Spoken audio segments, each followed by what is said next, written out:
সারা মুখে আগেরকার বাংলা মুভি আসলে বাস্তবতার সাথে অনেকটা মিল ছিল। এই হলো তার প্রমাণ।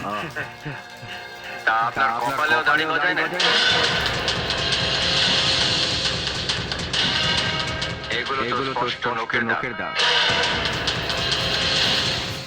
যেখানে বড় বড় উপস্থিত রয়েছে সেখানে তুমি কথা বলছো কেন?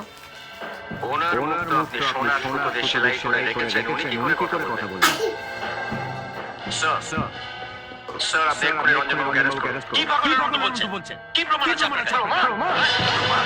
দেখুন স্যার, প্রমাণ সারা মুখে আছে। আর সবচেয়ে বড় প্রমাণ হচ্ছে এই ছোটটা নিজের চোখে দেখেছে যে রঞ্জনবাবু তার দিদিকে তুলে নিয়ে গেছে। কি বলছেন? এবার যদি আপনি ওকে অ্যারেস্ট না করেন, তাহলে আমি ওকে অ্যারেস্ট করার ব্যবস্থা করবো। ওকে, ওকে, ওকে,